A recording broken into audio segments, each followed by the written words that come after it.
ખેડૂતોને યોગ્ય ન્યાય અપાવશે તો અત્યારે તો પગ પકડવાની વાત કરી, બાકી જો ન્યાય મળશે ને તો એમના પગ ધોઈને કીર્તિ પટેલ પાણી પીશે।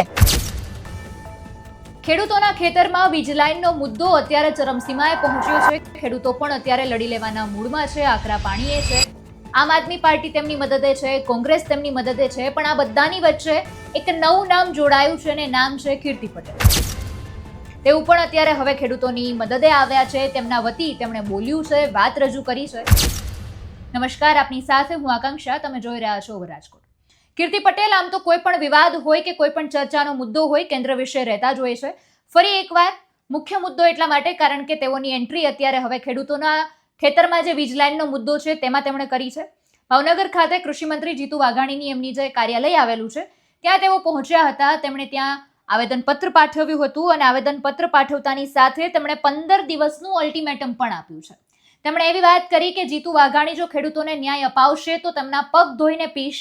આ રીતના શબ્દો અને આ રીતની વાત તેમના દ્વારા કરવામાં આવી છે। તો સમગ્ર મામલાને લઈને તેમની પ્રતિક્રિયા સામે આવી છે, તો તેમને સાંભળીએ। જય જવાન જય કિસાન। આજ રોજ અમે ભાવનગરની અંદર જીતુભાઈ વાઘાણીની કાર્યાલય આવ્યા છીએ, કૃષિ મંત્રીના। ખેડૂતોને એકદમ યોગ્ય ન્યાય મળે ને એના માટે અલ્ટિમેટમ આપવા આવ્યા છીએ કે 15 દિવસની અંદર ખેડૂતોને યોગ્ય ન્યાય મળે અને યોગ્ય વળતર મળે એના માટે। જે બીજા બધા રાજકારણ કરે છે, જે બીજા બધા પક્ષોના અને પોતાના રોટલા શેકીને જતા રહે છે અને ખેડૂતોને ખોટા આંદોલન કરીને માર ખવડાવે છે અને ખોટી રીતના ભેગા કરે છે।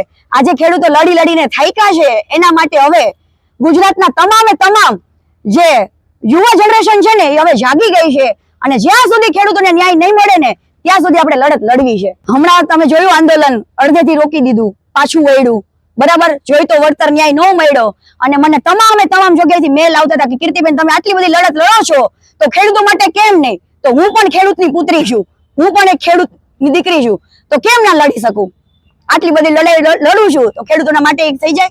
એ નિવેદન વિશે મને કઈ ખ્યાલ નથી, હું તો ઓલરેડી નીકળી ગઈ છું, સુરત છેક થી આવી છું। તો અમે લોકો કઈ કહું તો છીએ, અંદર લખીને આપ્યું જ છે, અલ્ટિમેટમ આપ્યું છે કે જો યોગ્ય ન્યાય નહીં મળે તો અમે તમામ સોશિયલ મીડિયાના જેટલા બી સ્ટાર છે, જેટલા બી ખેડૂત પુત્ર છે, યુવાનો છે, એને બધાને લઈને અમે પાછા રજૂઆત કરશું। અને જીતુભાઈ પોતે ખેડૂત પુત્ર છે, અમને પૂરેપૂરો ભરોસો છે અને ગર્વ છે કે એક પટેલના દીકરાને જે ખેડૂત પુત્ર છે એને તો પરસેવાની મહેનત ખબર જ હોય ને, ખેડૂતને જે મહેનતની કમાઈ શું છે, પરસેવાની કિંમત શું છે એ તો યોગ્ય રીતે જાણતા હશે। તો એમને તો ખ્યાલ હોય ને કે ખેડૂતને ન્યાય મળવો જોઈએ કે ના મળવો જોઈએ। તો અમે લોકો અત્યારે પૂરા વિશ્વાસ સાથે આવ્યા છીએ જીતુભાઈ પાસે કે યોગ્ય ન્યાય ખેડૂતને અપાવશે અને જો નહીં અપાવે તો અમે એમના પગ પકડી રાખશું જ્યાં સુધી ન્યાય નહીં અપાવે ને ત્યાં સુધી। અમને એક જ આશા છે કે ખેડૂતોનું ભલું હવે આ સિચ્યુએશનમાં કૃષિ મંત્રી એટલે જીતુભાઈ વાઘાણી સિવાય ખેડૂતોનું ભલું થવાનું નથી।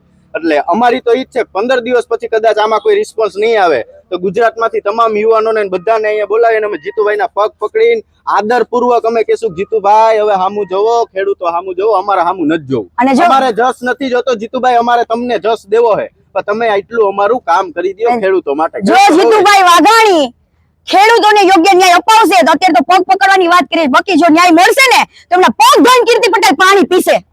અમે તમને અલ્ટિમેટમ દેવા આવ્યા છીએ 15 દિવસનું સાહેબ, કારણ કે ગુજરાતના ખેડૂતો લડી થાક્યા અને ગાંધીનગર આંદોલન કર્યું, રાજકીય લોકો આવીને રોટલા શેકી ગયા, ખેડૂત ન્યાય એનો કોઈ પ્રકારનો ઉકેલ આવ્યો નથી બરોબર। અમારા ગુજરાતના યુવાનો અને જનરેશનનું એવું માનવું છે કે આપણા કૃષિ મંત્રી જીતુભાઈ વાઘાણી છે, પોતે ખેડૂત પુત્ર છે। હા, તો જીતુભાઈ વાઘાણી વધારે ખ્યાલ હોય કે ખેડૂત પુત્ર છે પોતે, બરાબર। અને હવે ખેડૂતો થાકી ગયા છે અને હવે તમામ જે ગુજરાતના યુવા પુત્ર છે હવે એ જાગશે અને લડશે 110%। જ્યાં સુધી ખેડૂતોને ન્યાય નહીં મળે ત્યાં સુધી હવે નીચે નથી બેસવાનું। અમે 15 દિવસની રાહ જોશું અને અમને પૂરેપૂરો જીતુભાઈ ઉપર ભરોસો છે અને વિશ્વાસ છે કે ન્યાય યોગ્ય અપાવશે 15 દિવસમાં। અને આ જો નહીં અપાવે તો પછી અમે અમારે લખ્યું છે અંદર આ સોલ્યુશન કૃષિ મંત્રી, ઉર્જા મંત્રી અને રેવન્યુ મંત્રી ત્રણેય અંડરમાં આવે છે બરોબર। ત્રણેય મંત્રીઓ સારા એવા ભાઈબંધ છે બરોબર। તો ખેડૂતોના હિતમાં એ સરકાર લક્ષી નિર્ણય કરી શકે એવી અમને પૂરી આશા છે।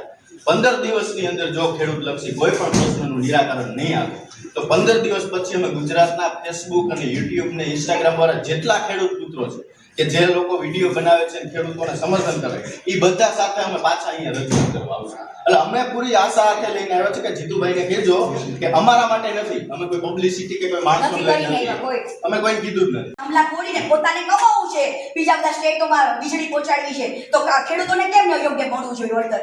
અને કૃષિ મંત્રી કરી શકે જી તારે અત્યારે એની પાસે એવો હોદ્દો છે, એની પાસે એવો પાવર છે, એની પાસે એવું બધું આની અંદર છે કે સરકારની તાનાશાહી નથી દેખાતી, અદાણી કંપનીની દેખાય છે અમને લોકોને.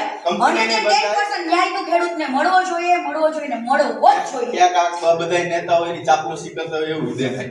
સમજી અને બીજા બધા પક્ષના રાજકારણો પોતે રાજકારણના રોટલા શેકીને વૈજ્ઞાનિક ખેડૂતોને ખોટા માર ખવડાવે ને એ હવે નથી થવા દેવાનું. એને ખેતી કરવી કે આંદોલન કરવા? અને